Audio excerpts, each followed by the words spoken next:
Hey everybody, Scoutcrafty here again, TGIF, but thank God it's Friday, but a special Friday. It's a day. I hope you all had a wonderful holiday. Thank you so much for the Merry Christmas wishes. We have a interesting show today.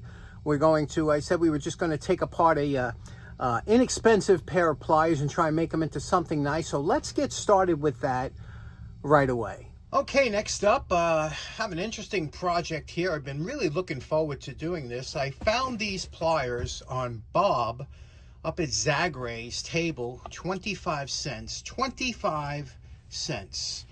They are Ace. You can see that Ace makes these. And it's a nice size. They're like a 6-inch size.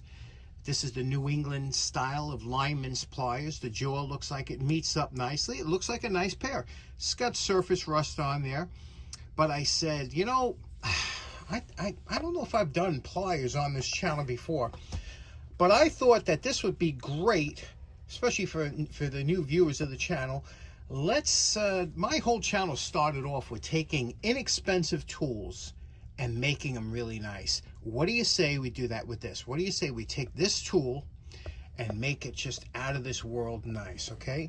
We don't have to worry about keeping any of the engravings because it's an Ace brand, you know, and it's only, I don't even know if that's a sticker or something, I don't know. That'll come right off. So we'll take the handles off. We'll do this up real nice. I ordered up some Klein coats just for this project.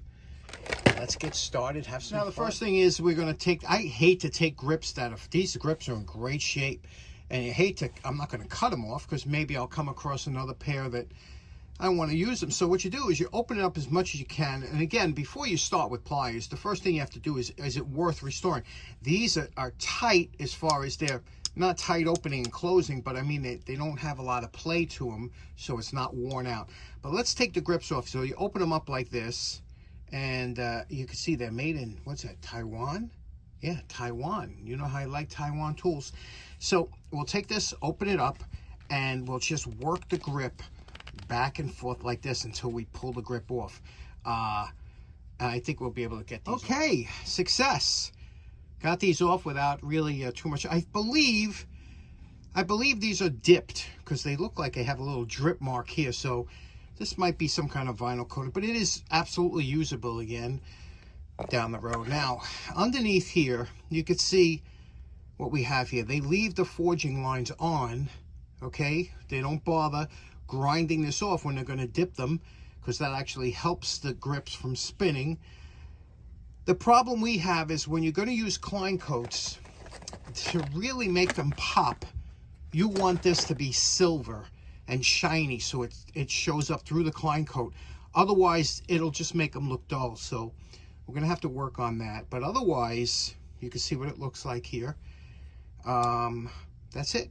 Let's get started. Looking very closely at the rust on here, we could see that it's not pitted, but it's kind of stained. So the first thing, quick wire brushing. And 20 minutes later, you could see the nice finish that we got here with just the wire brush, okay? Just the wire brush, got rid of all that rust, and really went deep with it. Spent a long time with the wire brush to get below that staining. And notice the handles too. We got that black off the handles, whatever that was, paint or something. This doesn't have to be polished to shine through for the Klein coats, but it just has to be reflective. Now, next up we have, if you notice here, you see the teeth where the teeth meet the jaws. See how it's a little kind of scrounged up there? It don't look too good.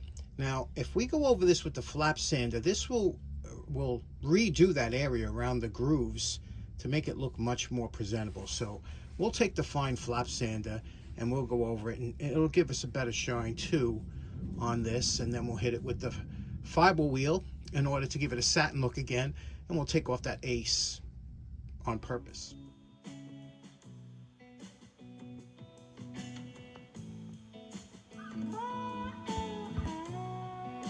Now this is just with the flap sander with a worn 120 disc. You see how it cleaned up the teeth there? Remember, it was kind of chowed up, cleaned it up a little bit. And you see how it gave an overall better shine to it. Did the facets and everything, we're good. Now over here, you can see we did one side, we did this side, just to give it some shine, reflectivity. It doesn't have to be a mirror, just some shine. That'll show through the Klein coats. This is before, this is after. We did it all the way up here too. That's before, it's after. Now we didn't do any of the fiber wheel or anything, but you see how it's coming? See that nice shine? We have good plans for this. Let's do the other side and continue. Okay, here we are. This is, now notice, we do have a little bit of a reflection there. The fiber wheel will actually give it a more satin finish, but that'll stop from picking up fingerprints, things like that. In the long run, it gives a better presentation. So we're gonna fiber wheel over here. And again, it'll take away some of that shine, but you know, it's in the long run, you'll appreciate it.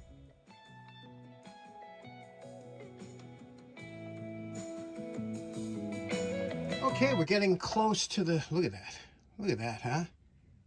Look at that. Yeah, this is nice. Now what we're going to do is put on our Klein coats. Now, for those of you not familiar, Klein coats are a tool covering that are made for Klein, but this is very close to the Klein style. That's why I thought they would work. And this is for 6-inch pliers. They come in 3 different sizes, 6, 7, and 8/9. So we're picking the smaller size. Okay, to install Klein coats, you take hot water, real hot tap water. And you take this and you dip it in with the open side down until it's about 1 inch from the top. And the reason that you don't want to go all the way up is because this has to stay hard, because this you're going to pound on to get them onto the pliers. So once it's in there for about a minute, these become pretty pliable.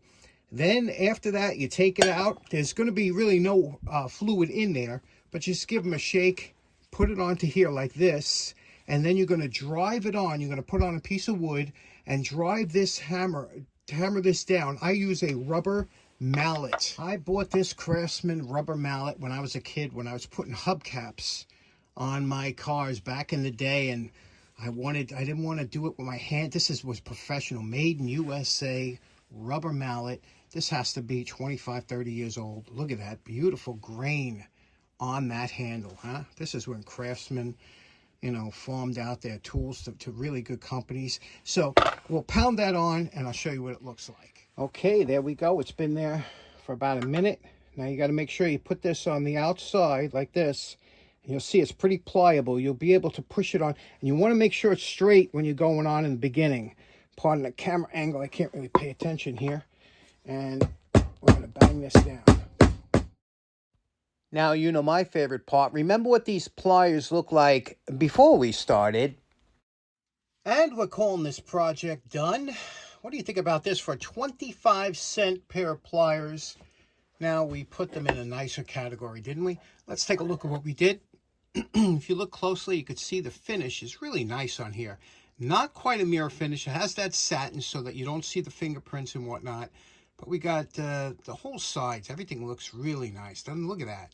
It's just a nice finish. Now, the handles were a little difficult getting on. In fact, I got a little blip on one side here, which I was able to get. This one here. There's a little blip there, but otherwise, these were very hard to get on. And I found out something later on. Now, they don't go up very far, but that's where I hold them at, you know, and if you're going to put them in a leather holster or something. But let me show you the difference here between some of the Klein coat sizes. Now, this is our traditional 9-inch. They call them 8, 9-inch, and this is the 7-inch, okay? Now, you see the difference here? Let me show you here.